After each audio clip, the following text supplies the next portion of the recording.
Welcome to This Explainer. Okay, if you're dealing with a California toll violation right now, first of all, just take a deep breath. I know it's incredibly stressful, but today we're going to completely demystify the whole process of resolving it online.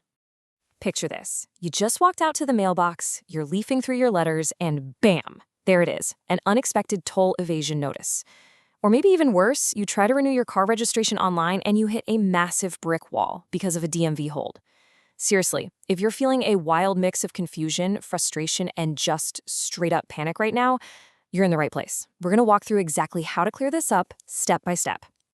And hey, as Reddit user PotatoCat7777 so brilliantly puts it, you are definitely not alone in this. Dealing with toll agencies and state bureaucracies, it can feel incredibly isolating and honestly, a bit like a maze. But a FasTrak violation is actually a super common, very fixable problem. You just need to know how the system actually operates. So let's dive right into our 6-step roadmap for today.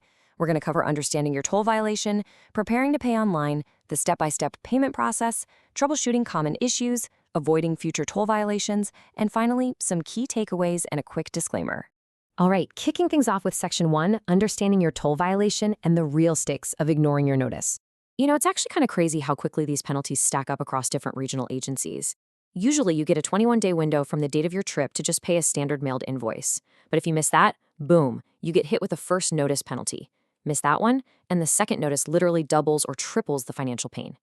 Just as an example, on the Golden Gate Bridge, a simple unpaid toll quickly balloons with a $25 penalty, which then jumps to $50 on the second notice.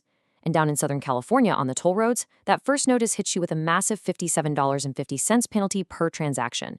Insane, right? So, the crucial takeaway here is that an initial violation is really just the DMV waving a warning flag. But ignoring it, that can turn a tiny little fee into a colossal headache.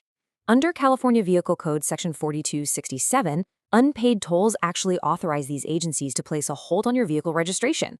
And if you can't renew your registration, driving essentially becomes illegal. Get pulled over for expired tags, and you're looking at citations up to $360, not to mention the absolute nightmare risk of having your car impounded, which tacks on hundreds more in towing and storage fees. Moving right along to Section 2, preparing to pay online, where we'll gather your documents.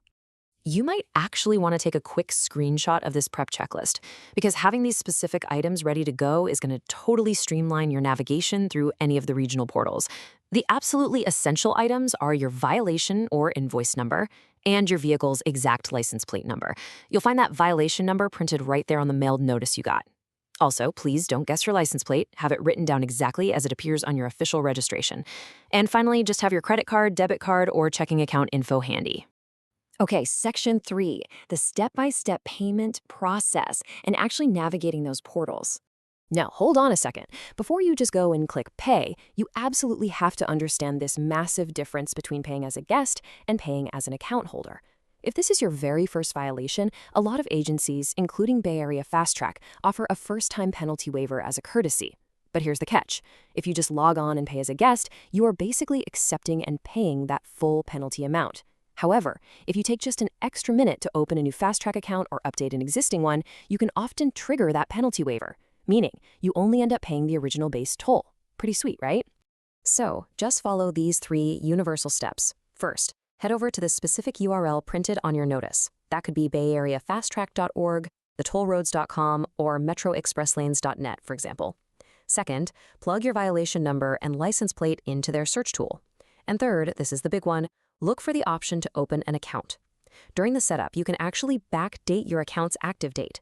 Usually, this is up to 30 days or even 90 days depending on the agency.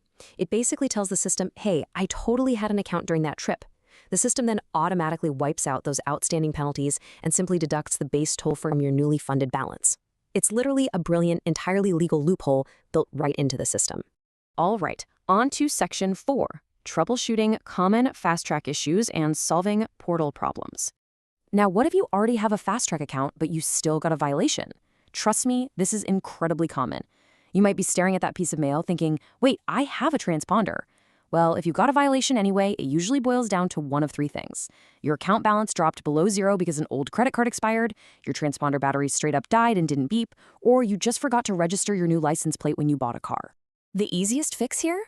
Just log into your existing account dashboard. Seriously, whatever you do, don't pay the violation as a guest. Just log in, update that expired billing info, or add that missing license plate. And when you add the plate, make sure to backdate its activation so it covers the day of your trip. The system will recognize the match, automatically waive those annoying penalty fees, and just charge the regular base toll to your replenished account balance. But what if I simply cannot afford to pay these escalating penalties? Look, sometimes these violations pile up before you even realize there's a problem. If the fees have completely spiraled out of control and you're facing genuine financial hardship, please don't just ignore it. The California tolling system actually has a built-in safety net designed for this exact scenario. You can actually contact customer service directly to apply for a low-income assistance plan. Basically, if your household income is under 200% of the federal poverty level, which is roughly $62,500 for a family of 4, you can request to participate in this program. This can waive the penalties entirely. And if you still owe more than $100 in tolls and DMV fees, even after those waivers, they can break the remaining balance into a really manageable 2-year payment plan. You will have to call them directly to set the whole thing up, but it is absolutely worth the effort. Which brings us to Section 5, avoiding future toll violations so you can stay in the clear. $0. That is exactly how much you are going to pay in processing fees, evasion penalties, or DMV hold fees if you maintain an active prepaid FasTrak account instead of just relying on those pay-as-you-go mailed notices. It is, without a doubt, the cheapest and most efficient way to use California's infrastructure. Implementing a few simple best practices gives you total peace of mind out there on the freeway. First, link a reliable credit card for automatic replenishment so your balance literally never hits 0. The second you buy a new car, or even rent one for the weekend, add that license plate to your account online. Also, make sure your transponder is actually mounted to the windshield exactly like the instructions say, not just buried in your glove box under a mountain of fast food napkins. And crucially, always keep your address updated with the DMV, because if a toll agency mails a notice to your old apartment, you are still legally on the hook for those escalating fees. All right, let's wrap this up with Section 6, key takeaways, and a quick disclaimer. So, remember, speed is your absolute best friend here. Treat these notices urgently so they don't lock up your vehicle registration. Gather your paperwork, log onto the portal listed on your specific notice, and definitely leverage those first-time penalty waivers by opening a FasTrak account and backdating your license plate. By just staying proactive and using these online portals to your advantage, clearing a toll violation becomes just a minor administrative blip instead of a total financial disaster. And a quick disclaimer for you, please keep in mind that tolling policies, fee structures, and website interfaces can and do change over time. The information we've discussed today is accurate as of August 24th, 2026, so always make sure to double-check the fine print and current procedures directly on your specific regional FasTrak or DMV website. So, are you ready to clear that violation online and get back to actually enjoying the drive? You've got the knowledge, you've got the roadmap, and now it's time to take action.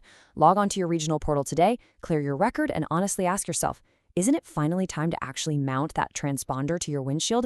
Thanks so much for joining me on this explainer. Travel safely out there, and we'll see you next time.